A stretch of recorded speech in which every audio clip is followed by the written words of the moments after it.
Hi everyone, it's a pleasure to be here with you all. I'd like to give thanks to the ancestors of this land and my ancestors who walk with me every day for the opportunity to be here, to make work, and to gather with you all. Grateful that you arrived here safely.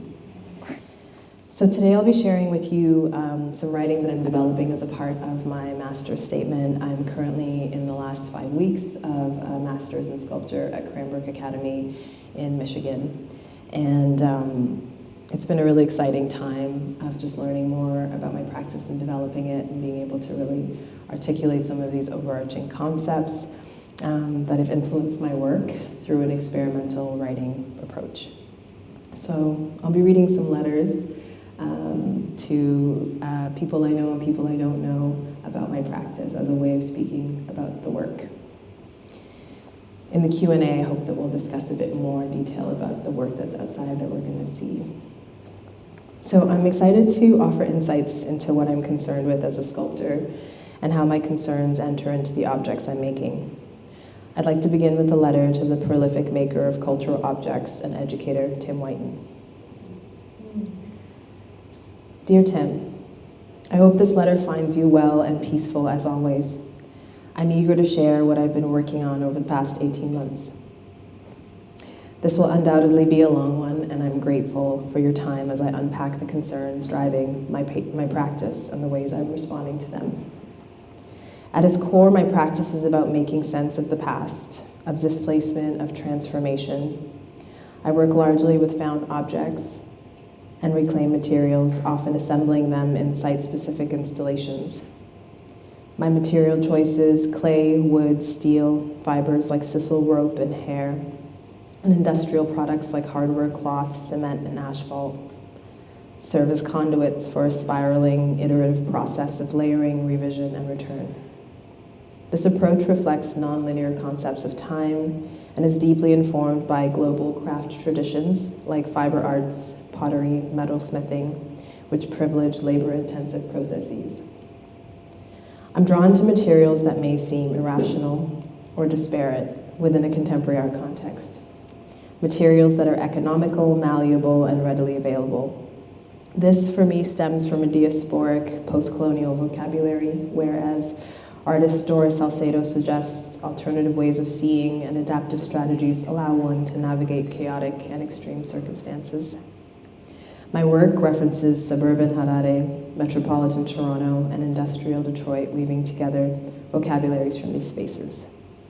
In juxtaposing organic and industrial materials, I aim to create resonances that reflect the complexities of displacement and transformation.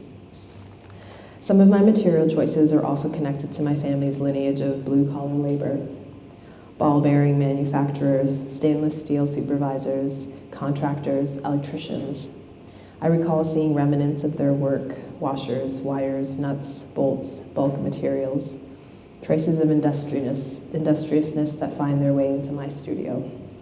Similarly, in my childhood home in Zimbabwe, before the event, the great move across oceans and cultures was full of fruit trees, vegetables, flowers.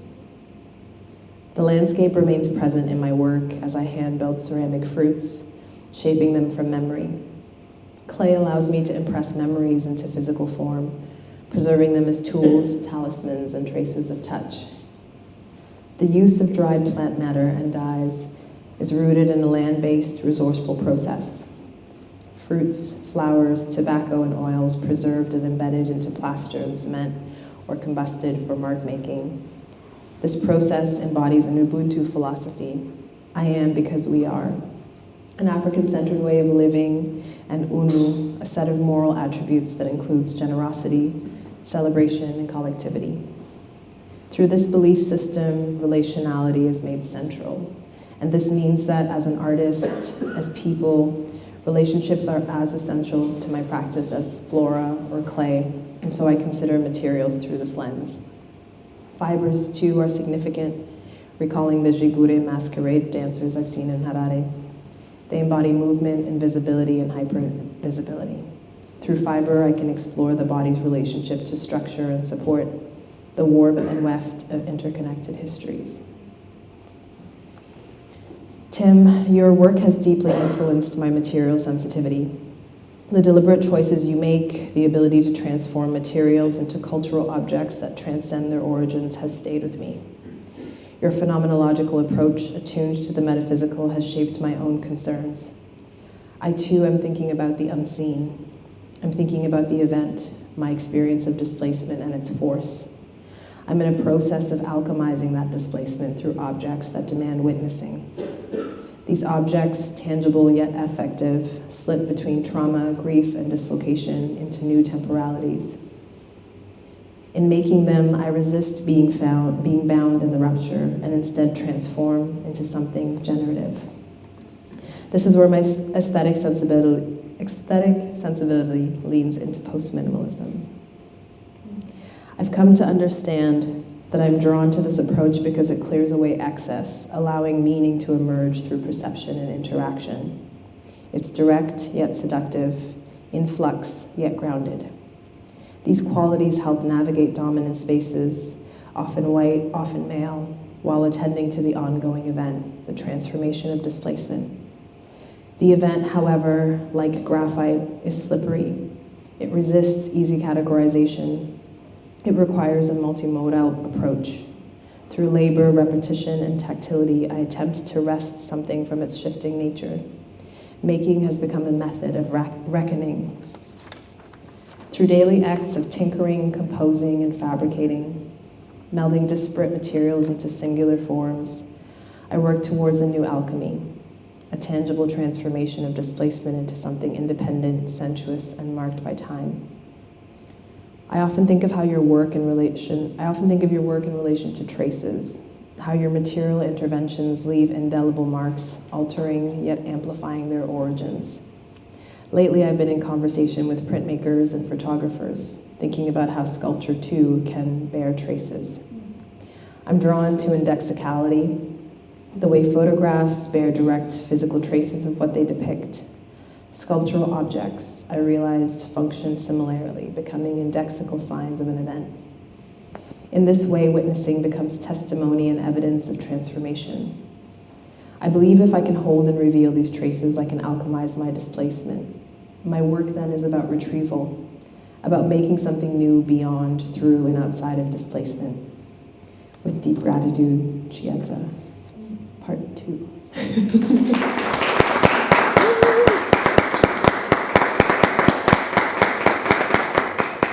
So on alchemy and displacement, I'd like to just share a bit of my thoughts on where the work is developing in terms of this conversation. So unpacking experiences of displacement and transformation have been central to my practice over the past 5 years.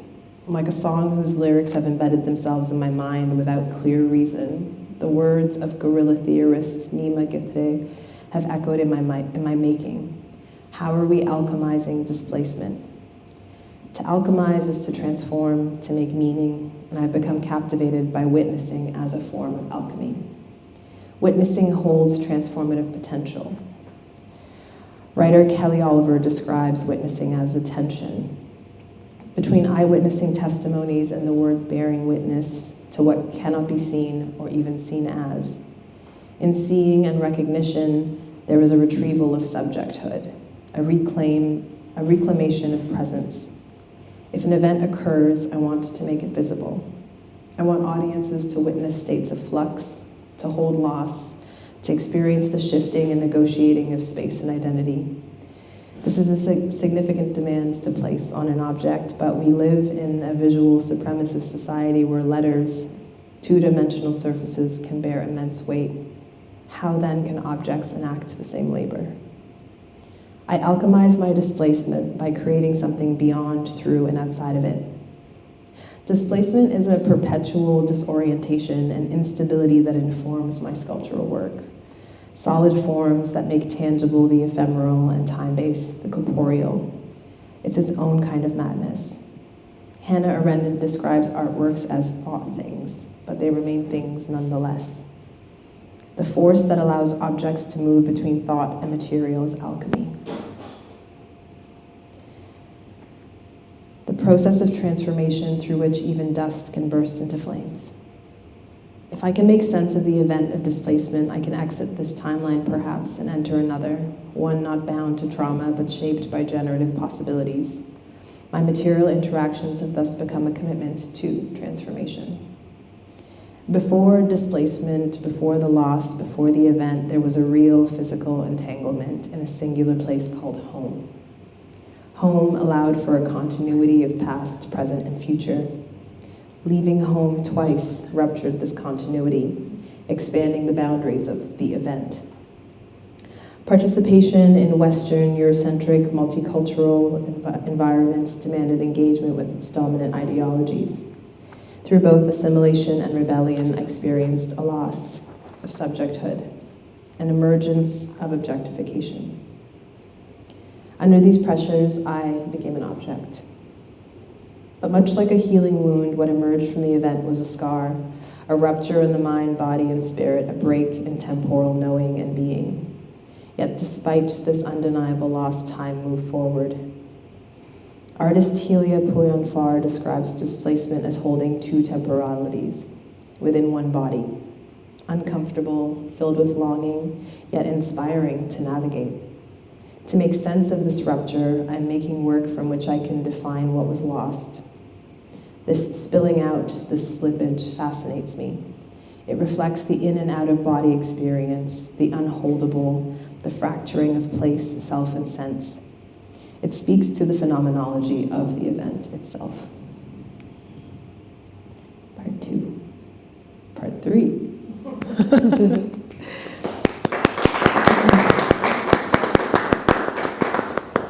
And now a second letter to the groundbreaking sculptor, performer, writer, Senga Nenguri. Dear Senga, reading Senga Nenguri Topologia and Topologies made it urgent for me to write you about my practice at this moment. I'm deeply compelled by how you work with unstable, shape-shifting materials to challenge the static status of the art object as a monument. Your RSVP series in particular has profoundly influenced how I consider the potential of everyday materials to articulate complex, imaginative relationships, such as those that exist around Black aesthetics and the female body, with both precision and simplicity. The notion of transformation and material instability is central to my work. I engage with the concept of shimmering, that which subtly modifies in meaning and aspect depending on the angle of the subject's gaze. Materials like graphite, asphalt make this possible. Beyond this shimmering is a way of asking viewers to consider how perception, shaped by mood, context, and experience, can alter a work's meaning. This idea of shimmering underpins my approach to art making, and I want to share how it emerged in my practice. My family in Zimbabwe has experienced a series of unrelated roadside deaths spanning decades. As a metaphysician, I initially approached these events by focusing on the facts to make sense of the grief and the incomprehensibility of loss. Through this process, I began to see shimmering as an invitation to engage from multiple perspectives, challenging fixed understandings. Like the way asphalt shimmers on a hot day, the road reveals an awareness of an above and a below, a fundamental metaphysical principle. It's a surface we move across, yet it contains unseen depths. It's both attractive and toxic, luscious and foreboding. With graphite, shimmering speaks to the movement of things in and out of space, requiring the body to shift. This idea escapes language for me, flickering at the edge of perception, unpinnable and continually spilling out. In this way, shimmering destabilizes some hegemonic truths, offering a lens to imagine bodies, identities, and spaces as possibly also constantly shifting. My practice operates as a resistance to hegemonic structures, influenced by restitution movements, aesthetics, somatics, and phenomenology. My thinking at times misaligns with dominant Western and Eurocentric frameworks, though it's not wholly foreign to them. Instead, I draw from Pan-African thought, from Ubuntu philosophies and radical feminist theories, perspectives that center my subject position and the histories it carries. These influences shape how I engage in quiet refusals, spatial interventions, and material gestures. Like your work, Senga, mine seeks to challenge the fixed status of the art object, revealing meaning as fluid and perception as active. Lately, I've been developing an ethical project that influences how I present my objects. The politics of identity and recognition, which I know you're intimately familiar with, alongside today's social, political, and cultural climate, have prompted me to reevaluate my previous ethics. Emerging from this is what I call an ethics of insurgent being, a forward-looking framework for engaging audiences and navigating contemporary conditions. This ethic operationalizes insurgency as existential and an artistic mode focusing on how we exist otherwise. It nurtures quiet refusals, spatial interventions, and material gestures that demand new ways of sensing and engaging. It's a constant generative force that remakes, strategizes, and generates possibilities within and beyond dominant systems. More than an ethic of care, it's visionary and vigilant, refusing passivity. It insists on self-determination, collective power, and futurity. Within my practice, I resist assimilation into the art world's power structures, insisting instead on my own terms of engagement. My objects assert their logic of being. In the studio, materials become mechanisms for resistance and time travel, each carrying survival strategies, whether through history, endurance, or resistance to imposed meanings. Working with cement, hardware cloth, mild steel does not merely depict vigilance and power, it embodies it, demanding presence through spatial and material choices. Layering, breaking, reconstructing, spilling out becomes acts of insurgence, keeping form in flux and resisting containment.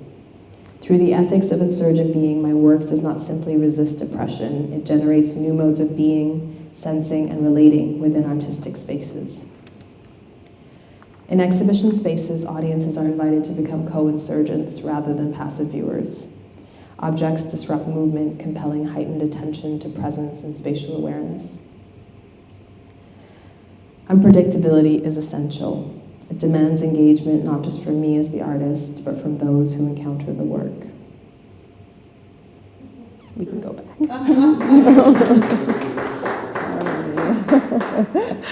I'll continue. The space itself becomes a site of counter-surveillance, where those typically unseen and marginalized become hypervisible on their own terms. My work does not merely occupy space, it intervenes in how space is experienced and controlled.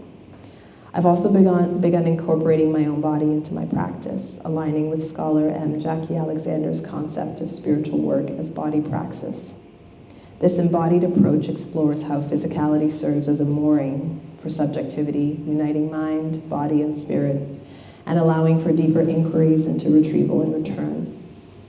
Through somatic movement and dance, sound, gestures emerge, much like the process when I'm working with clay or physical form. There is a muscle memory at play, a genetic memory, an active retrieval. The body leads and action produces form. This is a mode of being that makes reality strategically, engaging with power while refusing definition by it, with admiration and respect. One more.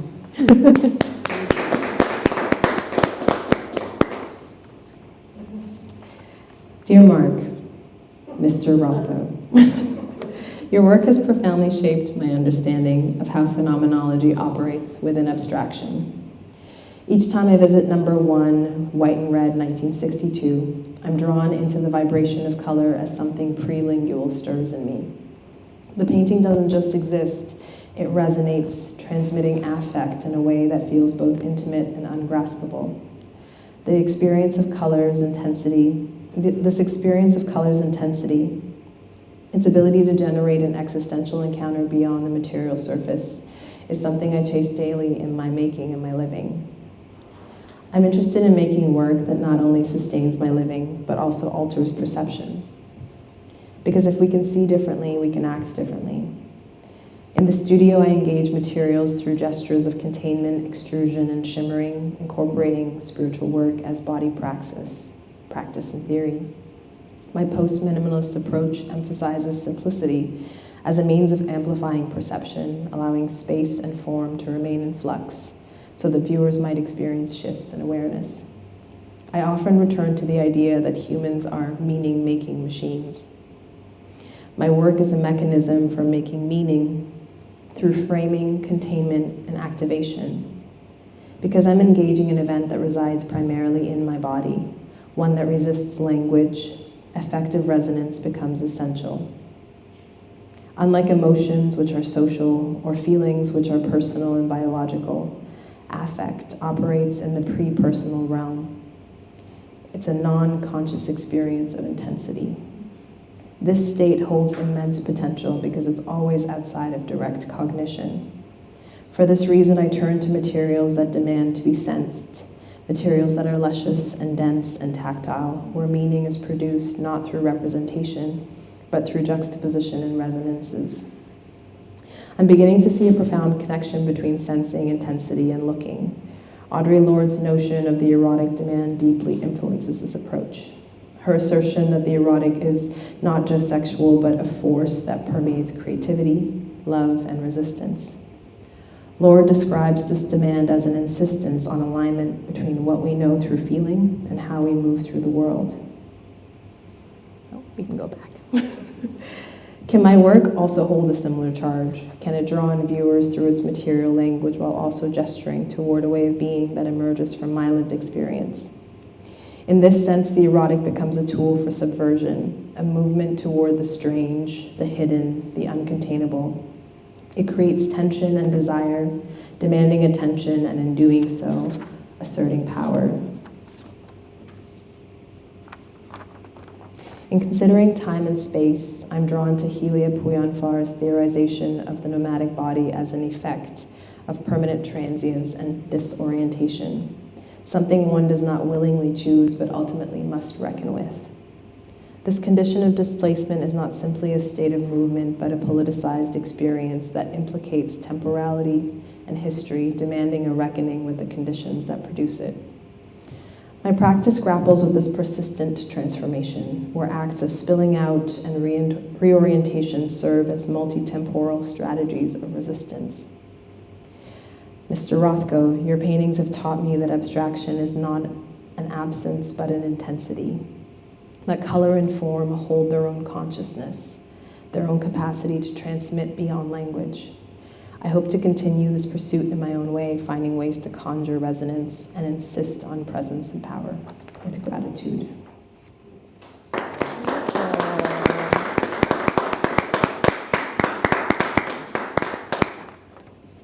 Thank you.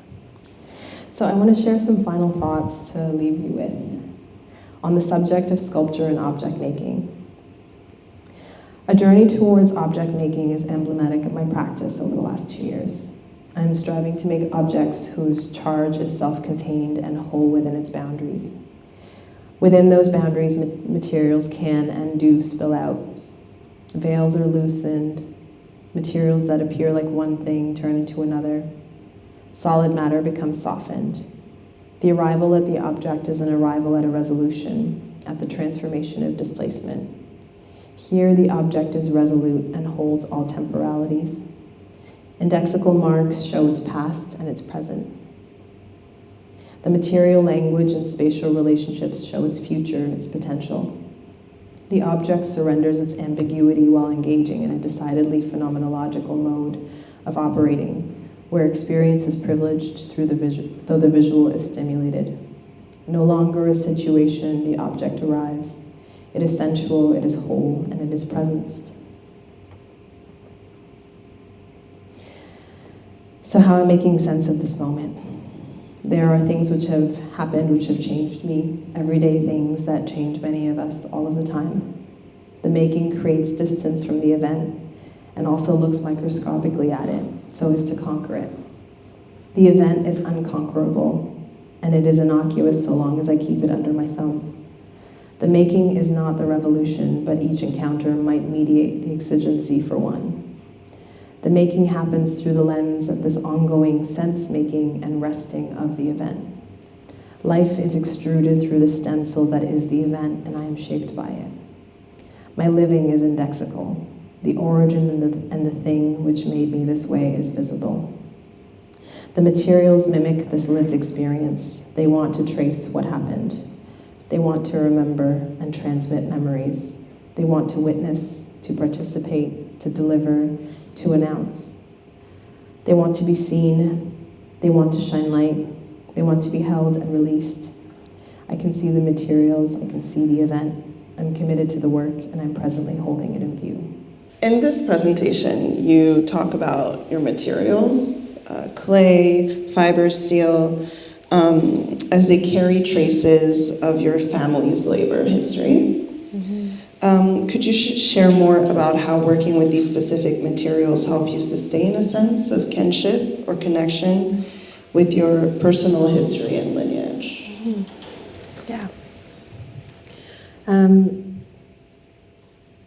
So when I'm thinking about materials, they have a resonance for me all the time. Clay has this capacity to be both soft and hard. Metal, when I've now been working with it in welding and kind of doing all these interesting things with it and trying to see what the boundaries are of it.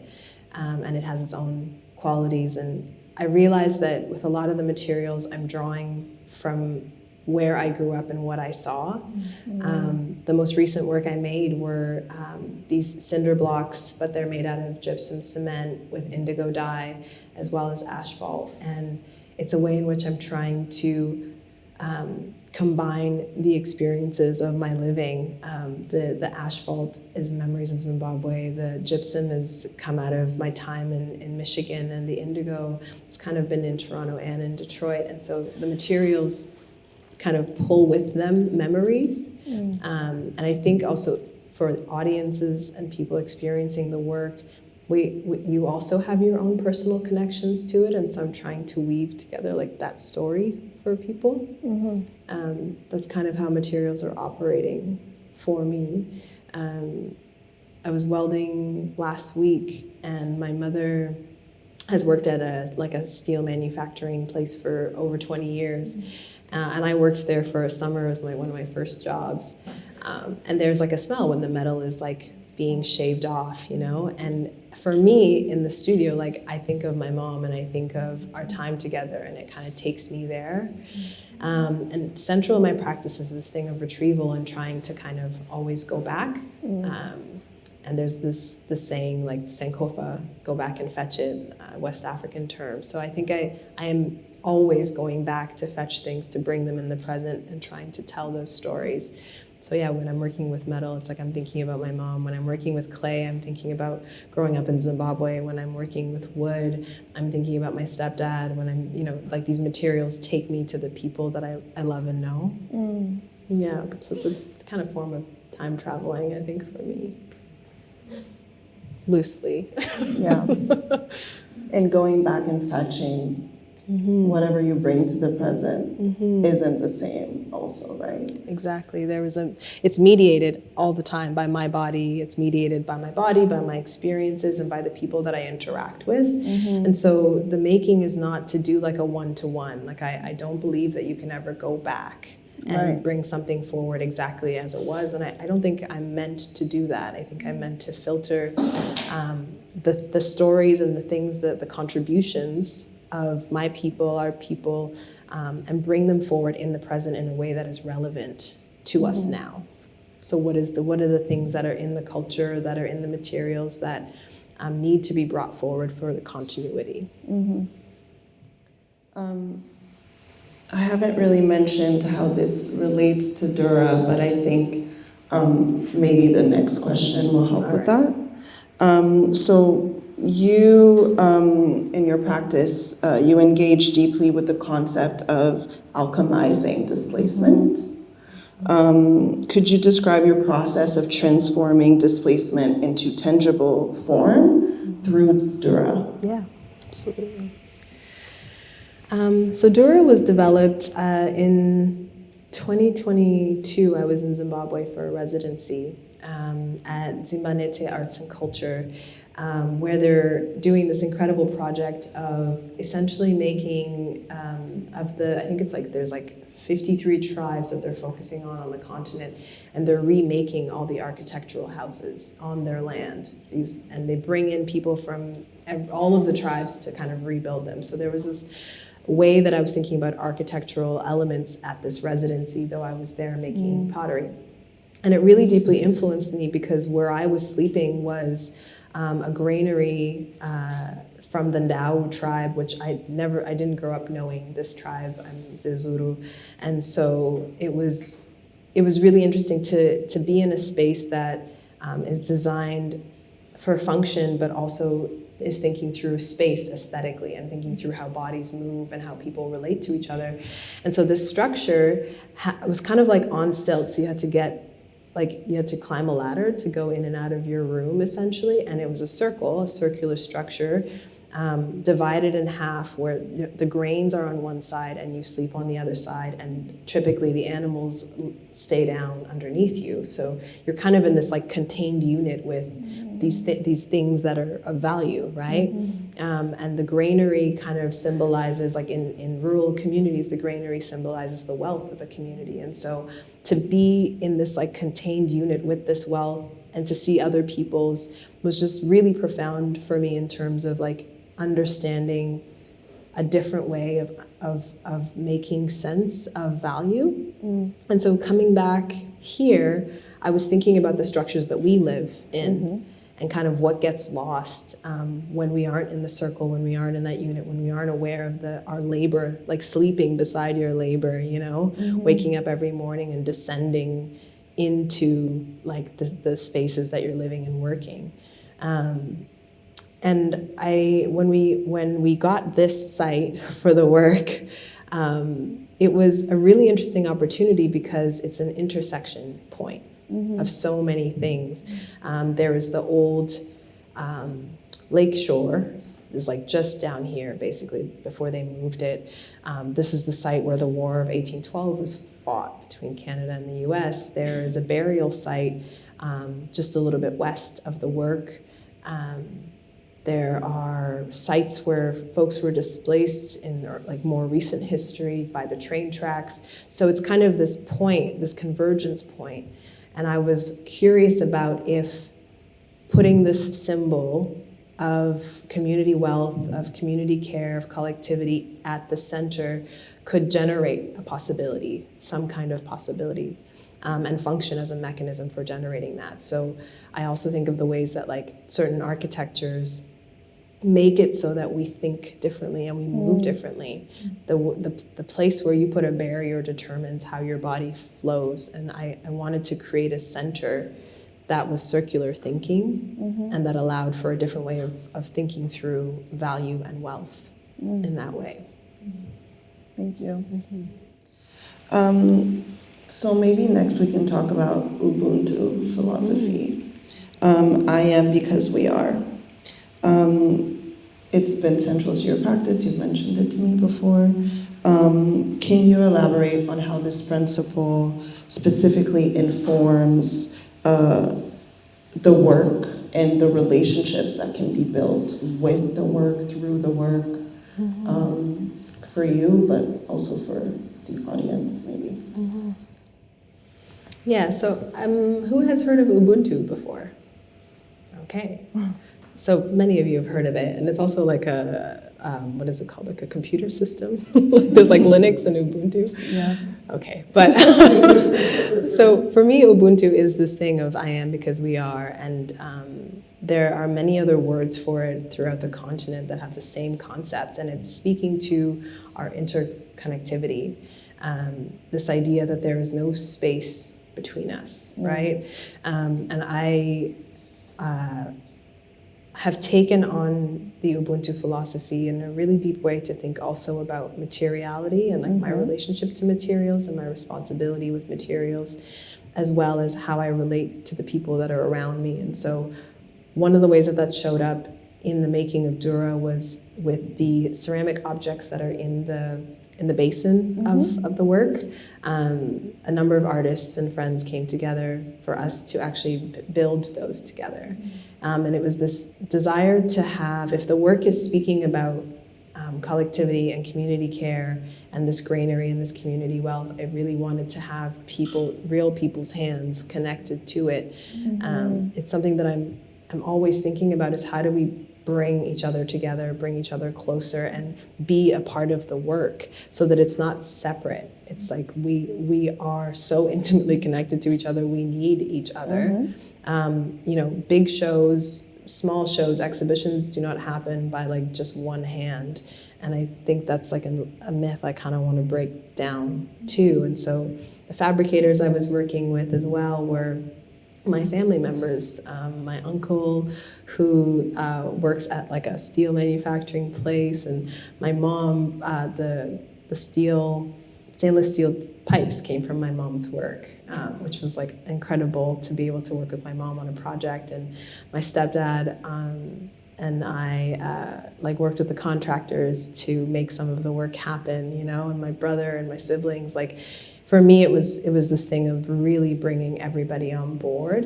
And it's a way I like to work because I think it also makes for like good living, if that makes sense, like joy, and like you're sharing food and you're just doing things together, which I think is also part of an Ubuntu philosophy. And alongside Ubuntu, there's this a belief system around Unu, which is another extension of a way of living that involves like generosity, collectivity, working together, working together, and a number of other sort of ways of being that ensure that you're all working together on this one thing. And that's kind of how I approached Dura, was really trying to pull people in and have it be a shared project as much as I could. Also because like the concept of the granary is not my own. And so it was a reinterpretation, and I wanted to bring this wisdom of this architecture to this place, to Toronto, in a way that I don't think it's been engaged with before. But I felt responsible as well to say, like, there are many other people involved, how do I bring them in? Yeah, and I think for the audience, we could also engage with that with the circularity of the work. Oftentimes when you engage with a work, witness a work, you are facing it and maybe perhaps facing a wall behind it.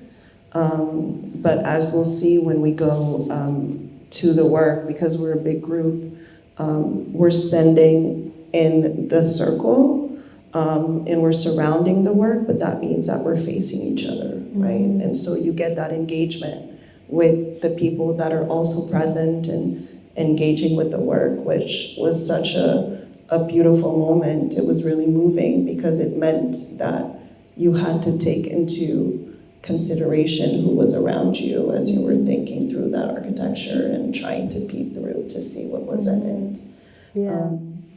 I'm really, I'm thinking about with this sort of emerging ethic of insurgent being, like, I'm really thinking about spatial interventions and material gestures, and like, how do we really set up spaces so that we can live differently and operate differently? And I'm trying to use my practice to have us ask questions about our positionality and how we are situated, and if we can adjust simply by the ways that we operate in our bodies, and what materials then can speak to us, can beckon to us. Like, can the shimmering of a ceramic fruit have you shift your body in a way that allows for you to consider something new? And in that newness, can we open up another avenue? Because I think that's something that's being asked of us in this moment. It's definitely being asked of me. So yeah, that feels like something that's been really critical, is to think about how my work exists spatially, off the wall, on the ground as a grounding, for us to think about, like, our feet are on the ground, moving away from, I love painting, so I'm not against painting, but I think there's a way in which at times a painting becomes a thing you look into, and I'm just as interested in how do you make work where people can live into it? And so those are some of the things I'm investigating, is like, how do we become more embodied through the experiences of viewing art, participating with art, which has typically been such a visually supremacist exercise, you know? Mm-hmm. Yeah. And looking through the work too, which is really interesting with Dura. So maybe we can speak a little bit more about the sort of the ways in which there were like unexpected connections or shifts in the work. I mean, I'm currently writing about the work, and I've sat with the work a lot in different times and different seasons, and I've had like the process of making it for you in my head so much.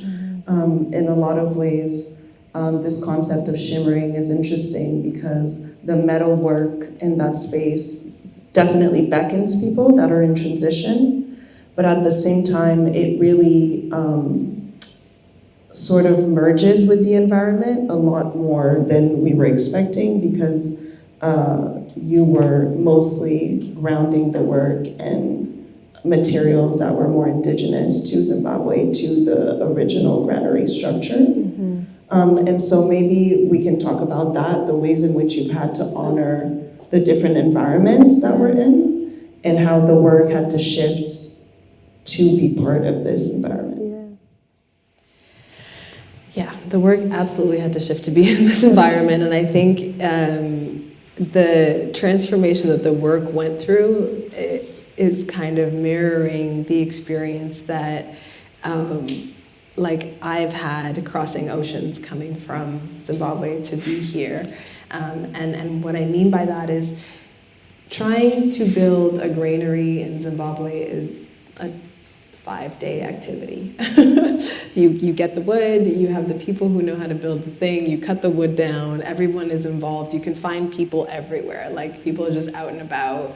Not so deep rural either, like it's like an hour from a city, you know, like Peterborough equivalent, right? And it's very intelligent architecture, and it can be done quickly. When I was trying to do this project here in the initial steps, you know, one of the things that I had wanted to do was bring an elder from Zimbabwe to assist in the building of the work. Logistically and in terms of visas, it took forever and it never happened, essentially. So that was an initial barrier, right? Down to, you know, me supporting with the application, which was like WhatsApp, and like it's like things that just took forever. Where if I was in the same city, I would have just walked over to him and we would have done it together, right? So that was kind of like a logistical, social, political thing. And then in terms of materials, at the time, their post-COVID lumber prices were like astronomical for anyone who's been building anything. It was just like, it was going to be impossible to actually make the work. Given the costs for lumber, I couldn't just go out and cut trees. I did find some friends in certain areas who were like, you can come cut down my trees, but working with wet wood is like not great for ensuring a stable structure that needs to be out here in the city, needs to be safe for people as part of the City of Toronto project. Like, so those were things, right? And then it also became a thing around issues around people who are not securely housed, and how do you build a structure that is essentially for living in a time where that spaces like that are not allowed to exist in the city. And so the design had to shift in a particular way because there were just barriers to actually making the design that I had chosen move forward. And those challenges also reflected the contrast in the society in which the architecture is coming from and the place in which I'm trying to build it in. And I think it mirrors some of the barriers of how people might try to live or try to operate or try to build community when they come from places that are not rooted in like a Western Eurocentric culture. Where you think like, yeah, I could just build a shelter here, and even if I have like the materials, I could just build it, and it's like, no, there's building codes, there's, you know, all this stuff, and even if you do build it, like, will it last? Which was a question that kept coming up for me. And so some of the material choices I ended up making, most of the material choices I ended up making were informed then by the way in which things function in this city, economical choices, as well as really then turning towards what do I have access to, and how can I really make that communicate this idea of the granary? Can I still have what is essential to the structure? And it became the circle. It became the verticality that brings the sky down to the earth. It became the clay and that kind of making and collective making. And then also the grate and the rusting of the grate, which allowed for people to still see in. And in the summer, the asphalt was there. And all of the nature was like, I will move through this, and it grew through all of it, and it was wild underneath there, and like that for me felt like the win. Like I was just like, yes, like nature knows, you know, because the asphalt was meant to just be like this flattening effect, but the plant life resisted, and I felt like that kind of like brought me back to like, okay, you might have had to use steel in these ways, but like, the ground knows. Yeah. Okay, we have no more time, and I have 25 questions left. So I'm gonna go to the last one.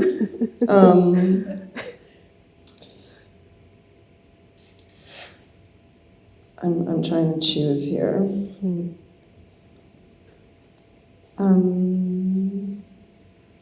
So maybe let's talk about the involvement of your own body in the physical act of making. I feel like you referenced a few words where we could see that a bit more. And as a closing event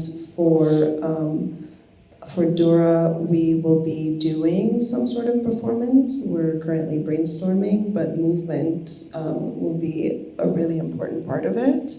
And so maybe you could speak about like how, you know, engaging physically with your materials through performance or movement alter your relationship to the work.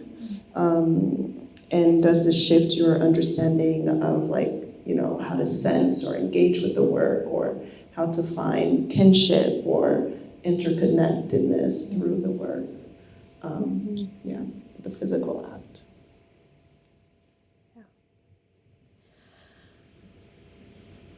So I think for me, because I'm a sculptor, I'm working with the three-dimensional. Tactility is central.